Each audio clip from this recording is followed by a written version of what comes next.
লতা সবাই বলে রাধে রাধা সবাই বলে রাধে রাধা বৃন্দাবনে নদী লতা সবাই বলে রাধে রাধা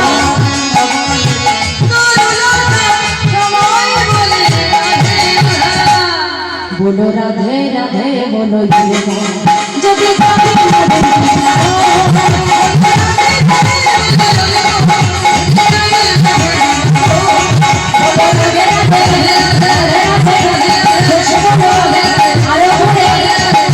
কেউ বলছে না গো আমার মনে হয় বোকার মতো আমি শুধু একা বুকে সত্যি কেউ বলছে না কয়েকটা জোরে জোরে বলুন যদি না বাবারা বাবারা বলুন একটু ছোট ছোট বলো বলো রাধে রাধে দেখেছো গলার আওয়াজ দেখেছো দেখি এদিকে মায়েরা কেমন ঝগড়া করতে পারে না একটু জোরে জোরে প্রেম সে বলো বলে রাধে রাধে ভাই নিরাইতে একাই আসে ওরে সব রাগ মায়েদের একটু বলাই সংসারে কাজ করে তো সারাদিন সেখানে তো বলে না তাই এখানে বলুন একটু প্রেম সে বলো সবাই বলো রাধে রাধে প্রেম সে বলো ভাব সে বলো তাহলে বলবে এবার তাহলে তাহলে সবাই একসঙ্গে সবাই মিলে বলো রাধে রাধে বলো যদি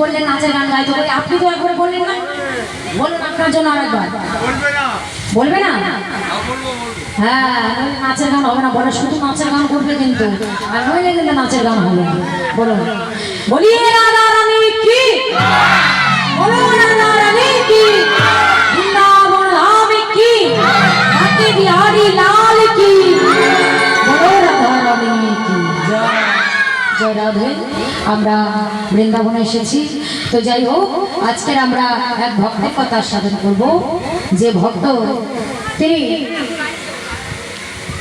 এই জগতে ভগবানকে পেতে গেলে কতটা কষ্ট দুঃখ জ্বালা যন্ত্রণা সহ্য করতে হয় সেটা আমরা এই লীলার মাধ্যমেই জানতে পারবো আর যে ভক্ত তিনি ভগবানের নামের সঙ্গে সেই ভক্তের নাম যার নাম হলো ভক্ত সুদামা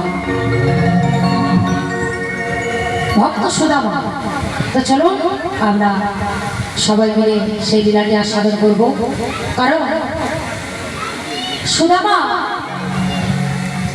এই ঘটনাটা আমি একটু সত্যযুগ থেকেই বলছি তো যাই হোক কারণ সত্যযুগে যখন সুদামা ছিল সুদামা তখন নাম ছিল প্রথম আর সেই সুদামা সেই প্রথম হয়ে গেল দশরথের বাড়িতে দশরথের ছেলে হয়ে মেজ ছেলে হয়ে জন্মগ্রহণ করেছিলেন যার নাম ছিল ভরত ভরত ভরত সুদামা মানে এটা দাপর যুগে তো সুদামা এটা যুগে ছিল ভরত তা ভরত দেখো চার ভাই হয়ে জন্মগ্রহণ করেছিলেন ভরত হলো সুদামা কলিযুগে হয়েছিলেন সুন্দরানন্দ পণ্ডিত আর দাপর যুগে তিনি কিভাবে সুদামা হয়েছিলেন একটু জেনে নিন কারণ রাজা দশরথ একদিন আয়নার সামনে গিয়ে নিজের বদনটা দেখে একটু মন দিয়ে শুনবেন মায়েরা বাবা আয়নার সামনে গিয়ে নিজের বদনটা দেখে মনে মনে চিন্তা করছে আমার তো বয়স হয়ে যাচ্ছে মাথার চুলগুলো পেকে যাচ্ছে গায়ের চামড়াগুলো কুকড়ে যাচ্ছে আমি তো বৃদ্ধ হয়ে পড়ছি বশিষ্ঠ মুনিকে ডেকে বললে যে আমার এই চার ছেলের মধ্যে কে উপযুক্ত ছেলে যেই রাজ্যের ভার নিতে পারবে বললে যাও তোমার এই চার ছেলের মধ্যে এই রাজ্যের ভার একজনই নিতে পারেন, যে হলো শ্রীরাম। শ্রীরাম নিতে পারে। আর যখন এই কথা বললেন, রাজা বললেন তাহলে আর দেরি নয়, আগামীকাল রাজ্যে ঢেরা পিটিয়ে দেওয়া হোক, যে রাম হবে রাজা। তার পারিষদ বর্গদেরকে বললেন, প্রহরীগণকে বললেন, এবং রাজ্যের সমস্ত জায়গায় ঢেরা পিটিয়ে দিলেন। বললেন, শোনো, আগামীকাল তোমাদের এই রাজ্যে রাজা হবে, রাজ্যাভিষেক হবে। আর বলুন তো মায়েরা, কার? ভগবান শ্রী রামচন্দ্রের। রামের হবে রাজ্যাভিষেক।